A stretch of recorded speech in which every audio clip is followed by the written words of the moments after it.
So in conjunction with work-based learning, we also see new alternative credentials being introduced, whether they're certifications, they can be nano degrees. They are alternative forms of education currency, if you will, that can enable an individual on a pathway to a job. So whether it's work-based or some alternative, how is the federal government, how should the participants in this, employers, et cetera, how should they be thinking about enabling those multiple pathways? Because one could argue that most of the policy in today is kind of has put up scaffolding all around a one and done model of higher ed, like just get a degree, that's the only thing we're funding, that's what we want you to do, et cetera.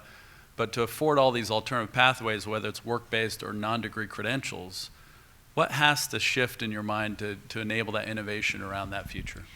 Well, some of the accreditation scaffolding needs to be changed. And as you know, we've undertaken some new regulation in that area, or deregulating it to some extent in that area, to allow for more of these innovative approaches and an unbundling of credentialing and focused classwork in certain subject areas, and that coupled with an advocacy for short-term Pell program to again acknowledge that some of these real great opportunities don't require a full year, a full semester. Some of them are much shorter term in length and duration, and should be able to be stacked and accumulated over the course of a working life. And again, I have to, actually, I'm going to ask you a question, Scott. Okay. Talk to me a little bit more about how Western Governors has approached this. And I know that you've been sort of walking a bit of a tightrope because you're operating still in a more traditional world and model, but moving in this direction. Well, fair question. The interviewer becomes the interviewee. Two thoughts maybe on this particular topic. One is that we have endeavored to kind of unbundle from the course model. So, traditional higher education is its courses stacked together to create a degree. It's very tightly defined. Accreditors look for it that way. Federal government affords eligibility that way. Everything is designed around that is the measure of learning. But in fact, a credit hour is a pretty imperfect and flawed measure of learning. And so one of the things we just started with is, if you really focus on the skills and competencies as the measures of outcome and the learning that will improve an individual's readiness for success in the workplace, then design all of the curriculum and the assessment of the learning on that dimension and let the time be a variable. So one of the benefits is that from a competency-based approach is that you can do two things. One is you can actually align learning outcomes directly with workforce needs. Second, you can also allow the time to be a variable because individuals can now traverse through that acquisition of competency at the pace that's right for them. So this notion of seat time is useless, quite frankly, because if I'm really good at developing proficiency in certain areas, I can accelerate through that and then focus on other areas. The other benefit is now you can take a degree and you can start now putting it in smaller chunks. Easy examples would be how we today offer medical coding certifications, and we're introducing a medical assistant one, that all of those learning outcomes that can now truly be stacked. If you acquire one, you can then come in and stack on top of that. You can then stack on top of that, and ultimately you may stack to a degree. But with every one of those credentials earned, you have a pathway to a job. That there's great ways to get a job and then come back. You can go get a job, come back, and you don't have to start back at zero like most of traditional higher ed was. And so it's a way to both improve access while also improving readiness for work, while also increasing affordability, because now you have a kind of a learning to earning short cycle loop of things. Well, and not to mention the fact that it acknowledges that the minority of students today are what we would consider traditional college students. Right. And so it really does meet students where they are and where their needs are, and accommodates them and their timing and their ability to dedicate time and resources to whether it's a shorter term credential or a longer term program. That's right.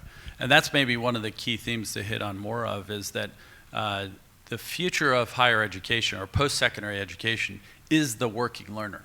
it would be a misnomer to call them adult students or adult learners, because that's not true. If you're over the age of 18, you have a much higher likelihood that you're going to be working. Whether you're an 18-year-old, first-time, full-time freshman, or you're a 35-year-old mid-career professional or middle skills worker, that you're likely to be working full-time, if not only part-time, but you're also likely to have children, you're likely to have many more demands on your time, et cetera. So the notion of, I have to unplug from all of that to go be on a campus full-time, that's not where education is going. So are there other ways that, that those in the audience or higher ed institutions, employers can be thinking about, how does that working learner change the nature of what we want to be doing in higher education? And you mentioned some of them: work-based learning, apprenticeships, paid internships can be some of those. Shorter cycle micro-credentials can be some of that. How do we think about that working learner in the context of good practice and policy in higher education? Well, again, I think we need to put ourselves in the position of that lifelong learner and ask how to adjust what we've known to meet the needs today and anticipate the opportunities for tomorrow. And there is not a one-size-fits-all approach to that. That's why the regulation, the re-regulating that we've undertaken really seeks to remove some of these barriers to innovation and creativity while maintaining the appropriate guardrails around the things that the federal government needs to be most concerned about in terms of fiduciary responsibility, but opening up these different opportunities and really unleashing the marketplace in a new way to meet the needs of students today, and frankly the opportunities that are continuing to develop. When you think about the fact that a kindergartner today will enter a workplace after graduation from high school where the predictions are about 80% of the jobs haven't yet been invented. Well, how do you continue to be able to be flexible, to be able to adjust and to anticipate the needs of the students that you're serving today with an eye toward 5 or 10 years from now? And I think this is one of the big challenges, frankly, for all of higher ed. Is you have countless institutions across the country that have a lot of infrastructure, but have not really thought very creatively about the reality of their constituency today and tomorrow. And so I think the ones that are going to really do the best in the long term are going to be looking for new partnerships and new ways of serving their students as they know them today, but considering how they might expand their reach to that lifelong learner in ways that they had not heretofore thought of. To this point, I'd love to just hint on Clayton Christensen's notion of jobs to be done. And the reality is that the job to be done in the future of higher education, post-secondary education, may shift significantly towards that next opportunity. How do you significantly increase the alignment between education outcomes and the workforce of the future and the needs? And that is very different than a job to be done that is an emerging adult job to be done, where the investment could be in student life stuff, athletics, so many other things that are funded heavily by our education that are very different. And so now when you have a working learner who is not going to stop, quit their job to go live on a campus or even commute to a campus, you have a very different economic and a budget model than what traditional higher ed to most of us looks like. So on the topic of affordability, when we think about it's clearly a top-of-mind subject. There are many ideas being afforded out there. There's things like even short-term Pell, like you mentioned. There's proposals in legislation to advance and expand the total amount of Pell dollars available, et cetera.